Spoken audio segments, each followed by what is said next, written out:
And I was just told I was muted. So good afternoon, everyone. It is April the 9th of 2020. Presentation this week, we're going to talk a little bit about keeping a level head. We're going to talk about perspective. We're going to talk about the SBA today and some of the provisions of that. We want to talk about what's going on, not only in the economy and the world, but in your lives and in our lives as well. So a couple notes before we get started with the presentation. We've got, I think we've got about 40 people that have signed up for the presentation today or for the webinar today. So we're going to do things a little bit differently in regards to questions or questions and answers during the webinar. So there is a way that on your screen and through this, that if you do have a question, you can add a reaction or raise your hand underneath the participant or the chat features. So if you raised your hand, we do have another panelist who's on this who will be noticing that a hand has been raised. We're going to call on folks at the end. We'll be able to unmute you so that you can ask your question live. That's one way to ask a question. Another way to ask a question, excuse me, is going to be through sending an email during the webinar to Nicole. So Nicole's email is Nicole@Disbennett, WMG for Wealth Management Group, disbennettwmg.com. That is how you can send an email to Nicole. She will print it off and bring it in to me as we go through things. Hopefully we'll get all questions answered today as we go through the presentation today. So without further ado, let's go ahead and get started. We've got a lot to cover. So first things first, I often will start with this. I call this the level-headed weekly update, how to keep your head while all others around you sometimes are seemingly losing theirs. We're using Zoom. It's a new technology. There are a lot of people that are using it incorrectly, to be quite frank. This is not the right way to use Zoom. Also, here's the original Zoom. I don't know how many of you remember this, but this is the original Zoom meetings right here. I love this. CDC to prevent coronavirus. Stay home, avoid physical contact, and don't go into large crowds. This guy says, I've been training for this moment my entire life. He is the ultimate introvert. There's plenty of bad news. So how about we start with some good news? Let's talk about that. We're going to send out a newsletter tomorrow. I'm going to call it Good News Friday. Instead of Good Friday, it's going to be Good News Friday. But some of the things that we need to make note of, one of my colleagues in Pittsburgh sent me a copy of an article that was about Pittsburgh. University of Pittsburgh scientists believe they've found potential coronavirus vaccine. Summer is right around the corner. We've had some real nice warm days here in Ohio. I know we've got some people on the webinar that aren't in Ohio, but summer boosts people's spirits, and there's some evidence that high temperatures and high humidity reduce the transmission of virus. That's good news. Some other good news, hydroxychloroquine, say that 3 times real fast, originally developed to treat malaria, is showing signs that it may also cure infections of the coronavirus. There was a report of a 103-year-old Chinese grandmother made a full recovery from COVID-19 after being treated for 6 days in a Wuhan hospital. Nathan was telling me, our newest associate, that there was also a report of a 99-year-old in California that recovered. Scientists at Israel Institute for Biological Research are expecting to announce in the coming days that they have completed development of a vaccine for the coronavirus. And Erasmus Medical Center has found an antibody that can fight against the coronavirus. This has been worked on for many years to fight against the wide variety of viruses that fall under the coronavirus umbrella. Obviously, I've been talking about bell curves over the past 3 weeks, if you've been paying attention or watching the downloads. And I've been talking about the fact that you can see without the measures or the protective measures that we've taken, the bell curve is very, very steep, but very kind of narrow. So it goes up. We have a line which is our healthcare system capacity. So using the protective measures, we're trying to hold that down, and it seems to be working. The virus bell curve in the USA, number of new daily cases, I don't know if anybody's paying attention, but from April 3rd to April 4th, the total number of new cases did come down. So that's a little piece of good news. I'm not only an advisor, but I am also a business owner. So there's some great news about businesses out there today. After receiving a call from UK Prime Minister, James Dyson designed a new ventilator in 10 days. He's making 15,000 available for the pandemic fight. Way to go. Ingenuity in business is tremendous. Also, the UK Prime Minister, who was diagnosed with the coronavirus, I read today, is now out of ICU and looks like he's doing much better. You've got distilleries now down in Georgia and others that typically are making alcohol are now dispensing hand sanitizer. Bill Gates announced that he is actually spending billions to save months on the coronavirus vaccine. So these are some great things that are happening. A couple other things I made note of. I don't have slides on them, but one of the things that I was talking about or looking at the other day was some of the companies that are out there that are just doing tremendous things. Spanx, which the owner of Spanx is donating $5 million directly to female entrepreneurs to help their business, families, and employees. Apple announced they're going to provide 1 million face shields every week to medical workers. There was also a story, which I thought was a great story, came out of Houston about a man who used $900 from his savings to buy gas for more than 50 nurses. So these are some of the things that are just some highlights of some things that I think require a little bit of good news or a little bit of sharing. So right now there's enough bad news out there. We don't have to worry about trying to spread bad news. There's plenty of that to go around, but it's nice to be able to touch on a couple good things. It's important to note that every life is valuable and every casualty is a tragedy. Now, I tell you that because one of the complaints that I got, or not even a complaint, but someone that had downloaded our webinar is not currently a client, but did send an email and thought that I was downplaying or not taking the coronavirus serious enough, or that I believe in the criticism is that I had too much optimism and it's not a funny matter. You know, I'm thinking about this, and I think about when you plant a garden, you don't have to go out and try to make weeds grow. Weeds just pop up automatically. I mean, you don't have to do anything, but in order to make the garden grow, you actually have to nurture it. You have to give it nutrients. You have to provide fertilizer. Same thing with a yard, a lawn, flower beds. Weeds will pop up on their own, and there are plenty of weeds of despair. All you have to do is turn on a channel that has 3 letters in its name. So any of those channels are sowing plenty of seeds or weeds of despair. I think it's important that we nurture some of the hope that is out there. That is something that needs to be nurtured, and there's plenty of hope to be seen and plenty of hope that's around there, that's around. So I want to talk about, I don't want to downplay that this is a very serious thing, but I also want to point out that there's, I call it the big lie from the media. And the big lie is that you must stay informed. The coronavirus death toll, 76,367 deaths. 76,000 people have died so far from the coronavirus outbreak as of April 7th. There are currently 1.3 million cases. Why do we need to know that? I mean, I do understand that we want to keep track of these things, but I find that it's a little bit watching the death toll every day on the news that's something that we don't control. It leaves people feeling powerless, hopeless. I had a conversation with a client. I called and wished him a happy birthday last week.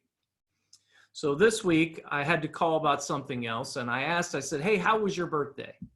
And she told me, she said, well, it was okay. And I said, oh, just okay, because you didn't get to go out? Or she goes, no, I got lots of calls. And she thanked me for the call. She said, I got lots of well wishes. I got Facebook messages. She goes, But then I turned on the news. About 2 o'clock in the afternoon, I turned on the news and I watched it for a couple hours, and I found myself sobbing. Said all they were talking about is death, death, death. And I started thinking to myself, oh my gosh, this could affect me. I could get this coronavirus. I'm going to die. All the negative thoughts that come from the onslaught of the weeds of despair kind of overwhelmed her. And she said she spent the afternoon crying. And this is not just happening with one person. This is happening across the nation. So one of the things that I want to encourage people to do is to turn it off.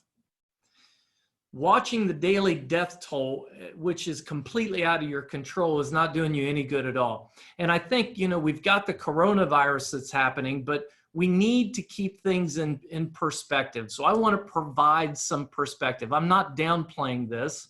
I just want to provide perspective for people. We have battled viruses before, and we need perspective over panic. We look at 1918, the Spanish flu. We actually had sports teams. The Stanley Cup was canceled. We actually had, I think, 20 million people in the United States that died from the Spanish flu back around 1918. So we've got the media saying this is just like the Spanish flu. No, it is not. It is not like that. We had SARS. Following SARS, financially, economically, stocks fell, but then they recovered. After that, we had the bird flu. After that, we had swine flu. We had MERS. We had Ebola. Look at a headline during that time. One of the headlines that came out of the World Health Organization was Ebola outbreak could last forever. I mean, come on, seriously. Can we be any more negative on that? Zika. Let's put things into perspective. Let's try to put this virus into perspective for my clients that are sitting at home watching the media all day long and really getting stressed out over these things. Let's put it into perspective a little bit. One of the things that I talked about in one of our previous webinars is what are the things that we can control and what are the things that we can't control? And are we spending too much time on the things that we can't control as opposed to the things that we can control? So what are some of the things that we can't control? We cannot control the politicians. And make no mistake, the politicians, whether at a local level, at a state level, at a national level, they are all, each and every single one of them, trying to figure out how they can use this to their advantage. Unfortunately, one was even caught on a recording in Congress saying we need to figure out how to push our agenda forward during this time of crisis. I mean, that's pretty much what all of them are thinking. So why get upset about that? I can't get upset about that. I was listening to the news on the way in. I was listening to Sirius, and I had one of the news stations on, and this was the comment that came across.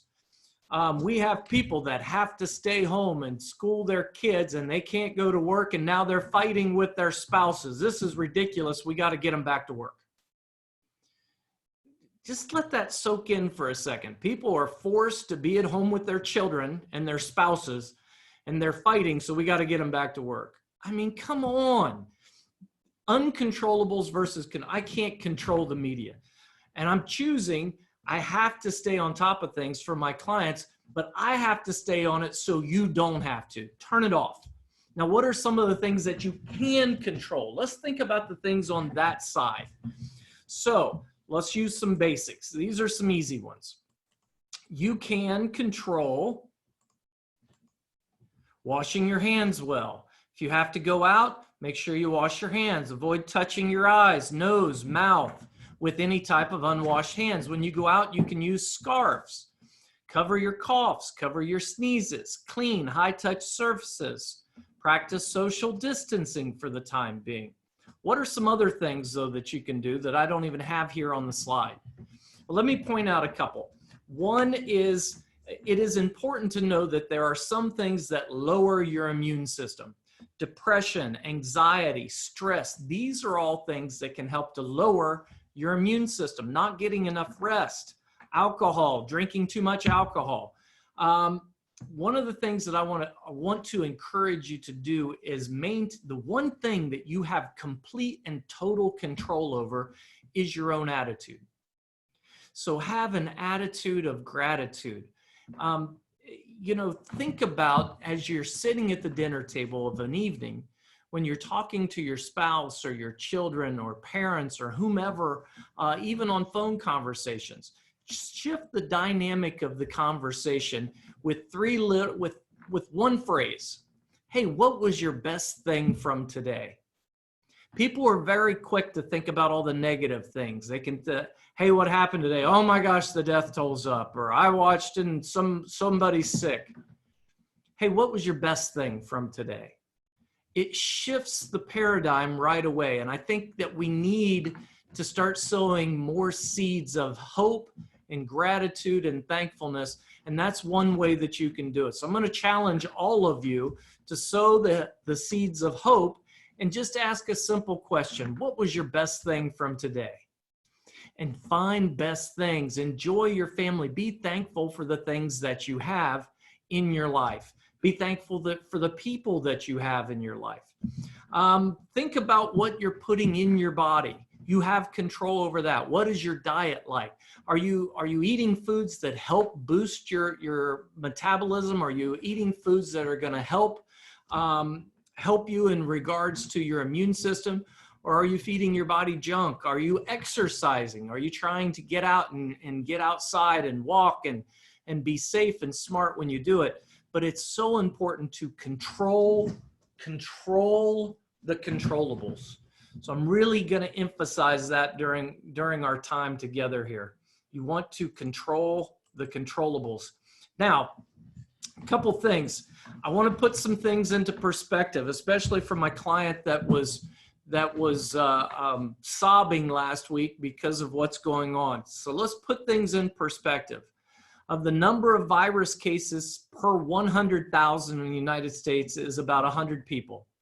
So 1 in 1,000 can contract the coronavirus. The mortality per 100,000 is 3. So only 3 out of 100,000 people are actually losing their life because of it.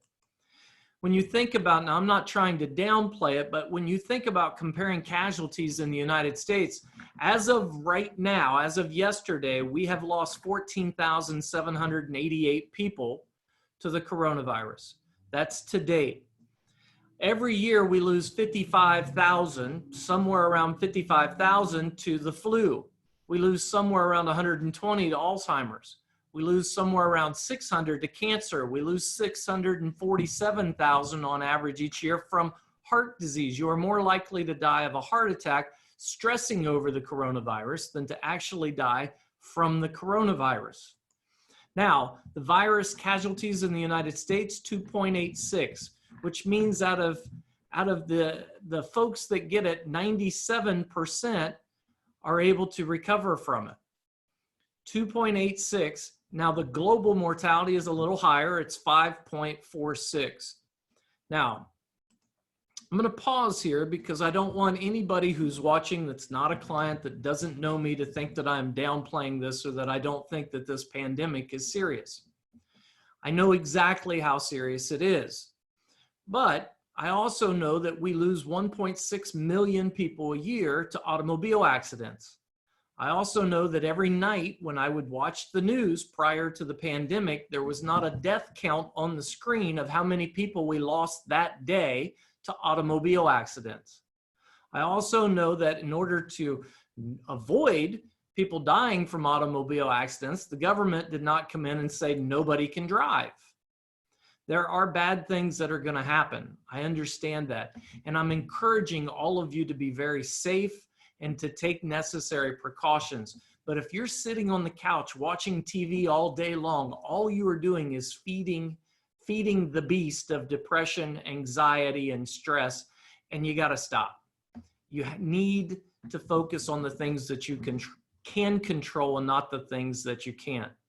I have a friend that's in New Orleans, and I sent him a text earlier this week. I was on my way home on Monday and I heard on the radio something about New Orleans. So I just sent him a text and I said, hey, I'm thinking about you and I hope you're doing all right. I got a text back that said, yeah, this really sucks. I'm headed to his house to mow his grass right now. I had no idea what that meant. So I sent another text and I said, hey, I'm not sure what you're talking about, but it sounds like maybe something bad is going on. I don't know what's going on. I just want you to know that you're in our thoughts and you're in our prayers, and I hope you're okay. And he said, thanks. And later that evening, I got a much longer text that told me that his brother had contracted the coronavirus 2 weeks earlier, and last week he passed away. I'm very familiar with exactly how deadly and how bad that can be. However, I'm trying to keep things in perspective for you, as well as for myself and my family and our employees and everyone around here.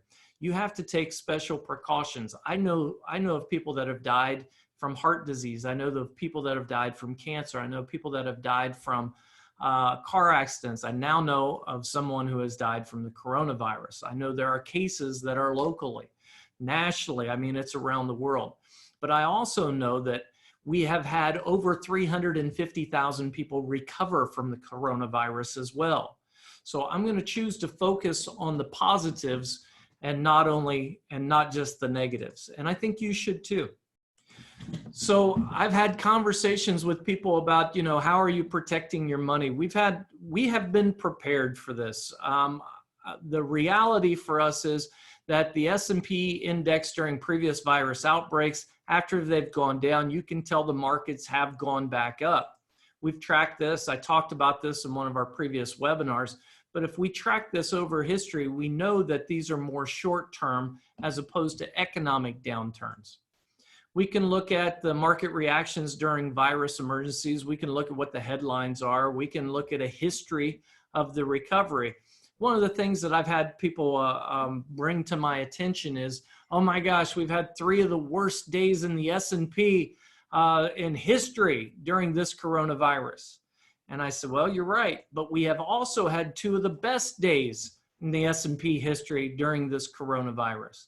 And if you look during 08, there were 2, and in 09, there were 5 in 08 and 2 in 09 that make up. Now, it's one of the worst downturns that we've ever had.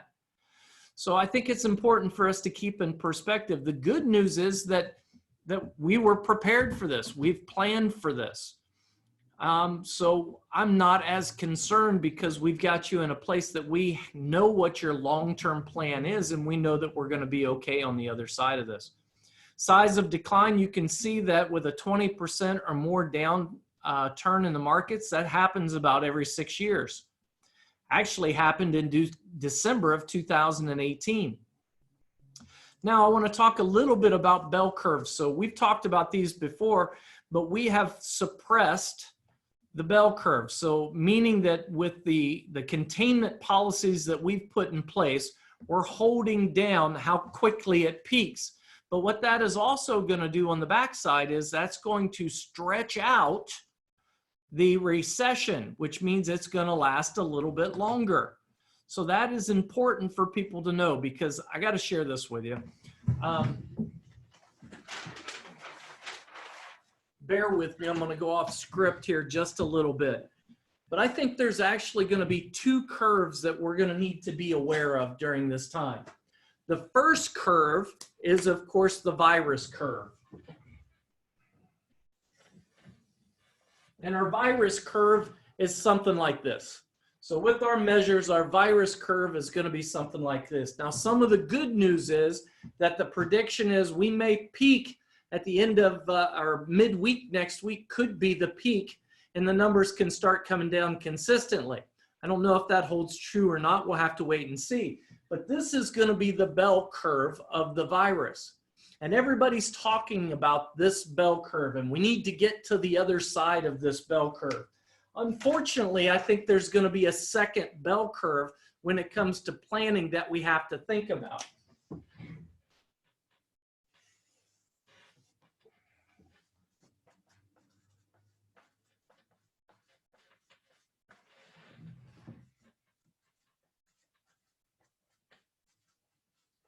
So I'm going to call this the virus facts, if you can read that. And I'm going to call this the emotional bell curve. So once we get on the other side of this, we are still going to have to deal with the emotional side of things before our economy gets back. We're going to have the virus, the fact bell curve. Then we're going to have the feeling bell curve. And then our third curve is going to be the function curve. And that's where we're back to functioning as normal. That's going to take us a little while to get there. So I've had a lot of people that have called and said, should I be jumping in right now? Have we hit the bottom? I think we can test further bottoms. The good news is we're in a good position. If we don't lose as much, we don't have to gain as much to get back to where we started. But one of the things that I'm thinking a lot about is people thought or are talking about we're going to have a V-shaped recovery. And I know that coming off of a virus, we tend to have steep or an event, whether it is a 9/11 or a pandemic or whatever, we tend to have steep recoveries. But with what's going on in our economy, this is unprecedented. Never before has the government said, hey, you need to stay home and not go to work, and we're going to pay you to do that. So this is uncharted territory. And I think it's going to take a little longer for the economy to get right back up and running, a little bit longer than what I initially thought because of the way things are kind of projecting out. So with that in mind, keep this in the back of your mind. We are going to recover. We are going to be fine, but it may take just a little longer than what a lot of people are thinking. Now, there are some measures that have been done by the government to try to help in this situation. So the Senate approves $2 trillion coronavirus relief package. Holy cow, they actually came together and were able to agree on something. It's amazing. I know, it's shocking. But I want to hit some of the highlights. So I've talked a little bit about this. We had Kelly Walker from Walker CPA on last week. We interviewed her. We talked about the small business loans and some of those things. I want to kind of touch on some of the things that I think are pull away points on this bill.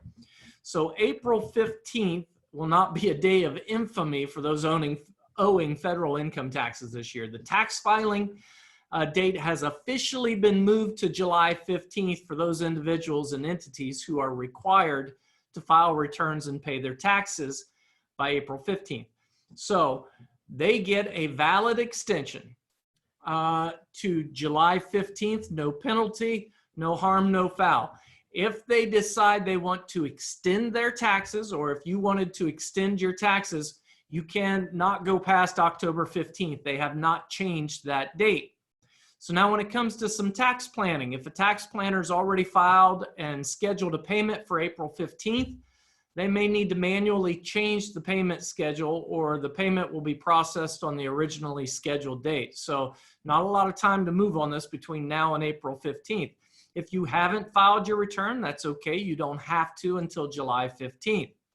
Now for retirement planning, the notice that we got in here on the Senate approval, the notice clarified that IRA contributions for the tax year 2019 can also be made up until July 15th of 2020. So if you are getting your taxes done and you have the opportunity, or you want to put money into your Roth off of earned income, or put extra money into your individual retirement accounts, that deadline has also been extended to July 15th. Now recall, if you will, the Secure Act removed the 70.5 maximum contribution age for individuals with earned income up to or exceeding an amount to be contributed to their IRAs. Now, direct payments to taxpayers. This is very important. Perhaps it's the best known, most popular provision of the CARES Act, which is the Corona Aid and Relief Economic Stimulus Act, to aid workers and family and direct payment provisions. All U.S. residents with an adjusted gross income of up to $75,000 or $150,000 for a married couple who are not a dependent of another taxpayer and have a work eligible Social Security number, are eligible for the full $1,200 stimulus check. If you're married, it's actually going to be $2,400 stimulus check. Very important piece there. In addition, they're eligible for an additional $500 per child under the age of 17. This is true even for those who have no income, as well as those whose income is derived entirely from non-taxable means or benefits programs such as the Social Security benefit. So in terms of that, people are asking, well, when will I get it? Well, if you have electronically filed and got your rebates electronically, that's the way they're going to send it out to you. If they don't have that information, then you're going to get a check. The check will obviously take longer. So some tax planning. Rebates, this is super important. The rebates are actually considered advanced tax credits against your 2020 tax return, and therefore they are not taxable. I had that question last week after the webinar. Someone sent me an email and said, are these checks we're going to get or the money we're going to get, is it going to be taxable? The check is not going to be taxable. Retirement planning. For those who have not yet filed, monies can provide available funds to be contributed for your tax year 2019 IRA or Roth if you have earned income. So if you're getting that money in and you want to, you can use that money to fund a Roth or fund an IRA if you have earned income. So some neat things that are being done there. Now, we've had a lot of questions or a lot of people that are saying, oh my gosh, this isn't working out. I've tried to apply for the SBA loan and I haven't got my money yet. And well, go figure. The government is a little bit slow in rolling this out. Now, they actually passed this legislation extremely fast in Washington, D.C. time. But I mean, anything run by the government is going to have issues. So be patient, bear with them. Last week was Friday was the date that you could start applying for small businesses. This Friday is for people who are sole proprietors or 1099 people, independent contractors. I've already had some calls on how do we apply for the provisions of the PPP through the small business loan. Find a bank. I use Standing Stone here in Lancaster. I called my banker at Standing Stone. He sent me the application. He sent me the qualifying criteria, everything that I would need to fill out. It was super simple. Then I got a notice that said, okay, you're in the queue. Now, what does that mean? I have no idea. But every small business should be taking advantage of this opportunity.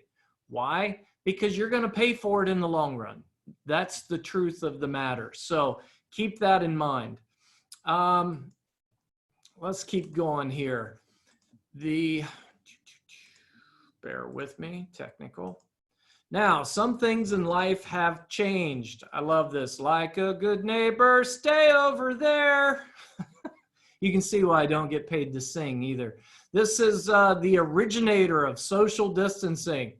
Who here remembers Wilson? Oh my gosh, that's great. I had to leave this slide up from last week. You know, when you're working from home, I thought about working from home one day this week, and I got home and Danielle was already drinking wine. So I knew that I've got no chance. Some things never change. I love this. When I was a boy, I would see scary things in the news. Do you think that could be true of today? Or there's scary things in the news? My mother would say to me, look for the helpers. You always find people who are helping. There are a lot of helpers. I've talked to a lot of people who are helping, who are out, who are dropping off food. They're being smart. They're being safe. And some of the things that I'm encouraging people to do is to pray. Pray for your family. Pray for your friends. Pray for those that you know. Pray for the healthcare professionals that are out there. We work with a tremendous amount of healthcare professionals. It's one of our niches. We have doctors, we have family practitioners, we have physical therapists, we've got radiologists, anesthesiologists, surgeons, heart surgeons, back surgeons, knee surgeons. We've got all of the bases covered, and they're on the front lines. Quite frankly, they're right out there on the front lines every day. And I've touched base. I'm very pleased to tell you that I have talked to every single one of our healthcare professionals over the course of the past month. I've been trying to keep up to make sure that they're safe and doing the things that they need to. And they're in my thoughts and prayers, and I would encourage them to be in yours as well. And if any of you are on, I think I see a few of you on the webinar today, I want you to know that we thank you for that. We have some raised hands. Okay. We also, I'll get to those in just a minute. So for those of you who have some questions, I see some raised hands. We'll get to that. A couple other things to keep in mind, as I talked about this before, control the controllables. And fear is contagious, but so are faith, hope, and love. So what seeds are you fostering? What wolf are you feeding? Have an attitude of gratitude and think of the best things. Think about your diet. Think about the things that make you happy and the people that make you happy, and try to spend some quality time with those that you love. So let me go here. I'm going to hit allow to talk. And Suhair, you have your hand up. So I went ahead and clicked on you. If you unmute yourself, I've unmuted you. You can go ahead and ask your question.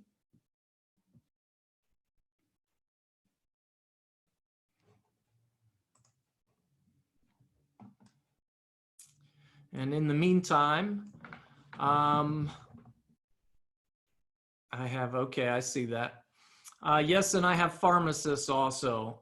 Someone mentioned that I also have pharmacists. Yes, I do, several actually, as clients. Another point about the stimulus is it going to be based, I know that when I applied through the bank, it was asked of me earlier this week if that was going to be based upon 2019's returns. So that's what my bank was using. They asked for a copy of a Schedule C.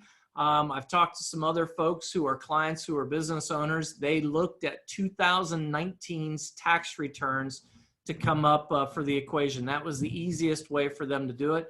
For folks who have not filed their 2019 tax return, they're trying to get copies for businesses like me. They're getting copies of the wage and earnings statements so that they can pull the payroll piece out of that, which is what they use for the calculation. For the 1099ers, I'm not exactly sure what that formula is, but your bank will know and will be able to answer that question for you. So good stuff, good questions. And I don't see anybody with a hand up, so I'll assume that I don't have any more questions that are wanting to be asked right this second. So let me leave you with this. I was talking to Danielle last night, and I got home, and the kids were stuffing plastic Easter eggs. And they had plastic Easter eggs, and they were putting the candy inside them and kind of stuffing those. And they were, and they must have had hundreds of eggs. I don't know where she got all these at, probably Amazon. They're doing a tremendous job during this time, but she was stuffing all these eggs. And I said, what in the world are you going to do with all those? And she goes, well, I'm taking the kids and we're going over to your parents and we're going to hide eggs. And we're not going to go in or anything. We're just going to hide them outside. And then we're going to my parents and we're going to hide eggs outside. And then we're going to my sisters and we're going to hide eggs outside. And then we're going to call them and tell them how many eggs are hidden outside their house and they have to go find them. And when they find them, there's going to be candy in there for them. And I thought, wow, that's a really cool idea. That's a great idea. My son Cooper last night told me, he said, Dad, I want to do a science experiment. And I said, okay, what's the science experiment? He said, I want to take a pipe and I want to fill balloons with Coca-Cola and some kind of cream soda. And then I want to put them in the pipe. And then I want to put baking soda and Mentos on top of them. And then I want to bust them and see what happens.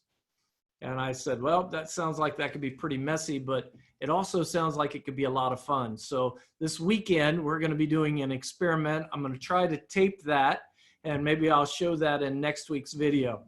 With that, I'm going to tell you every week, and we've decided Thursdays at 4 o'clock. So it'll be same bat time, same bat place. We are going to do a weekly update on what's going on and what we're looking at.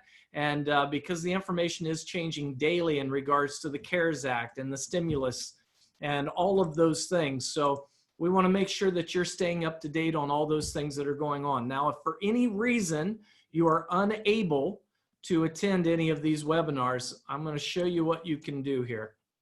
we have the ability, and so let me share this screen with you. We have the ability to put these webinars on our website. So on our website, you go to resources, you click on webinars, and it has all of the webinars that we've done, and we will be adding this one as well. It will either go on tomorrow or at the latest on Monday. So this is going to be a place that you can go and get these.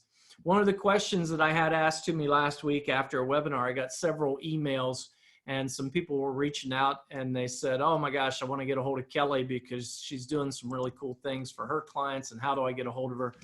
You can call the office. We can put you in contact with her. I also had someone that said, you know, my brother was trying to get information from his financial advisor, but he can't get a hold of him. Now, I got started in this business back in 08 and 09, and I know in 2009, I had picked up quite a few clients, and after I got them, they would tell me horror stories of trying to reach advisors, or maybe if they were working with a bank, or it didn't really matter, but I heard over and over again, oh, during the tough times, we had a hard time getting a hold of them, or we couldn't get a hold of them, or we couldn't get a call back. That's horrible, and that would be extremely scary. We are trying to over communicate. The reality is that I want to make sure that you're up to date on all the things that are going on. We are prepared. We have planned for this, and we have a plan in place. I think it was Warren Buffett that said, you don't know who's swimming naked until the tide goes out. Well, the tide's going out, and there are plenty of people that are kind of swimming naked, but our clients are not. And I'm very happy to say we've had great conversations. We're very pleased with the way our portfolios are performing. And we're going to be very adamant about communicating with you and contacting you on a weekly basis. I think communication is key. It is our job to be here. We're here. We've got a skeleton crew at the office. We've got Nicole, myself, and Nathan. I'm going to actually introduce one of our newest associates. Newest advisor is a certified financial planner, Nathan Schwab. I'm going to introduce him next week on our webinar, so you definitely want to come back so you can meet the newest advisor that joined the team 1 month ago. So he's coming in. We've got Jonathan still working from home. We've got Christina working from home. Danielle's working from home. Tim is kind of back and forth, but everybody is all hands on deck, and we're making sure that you're taken care of. So if you know of somebody that needs this information, needs this message, please show them where to get it from our webpage. We will also send you a link to access, all of our clients a link to access these webinars. If you can't make one of them, here's where you can go. Go to resources under Disbennett Wealth Management. ChadDisbennett.com will also get you to Disbennett Wealth Management, and you can download it from there. So with that, I want to tell you, have an attitude of gratitude, be safe, be positive, and God bless.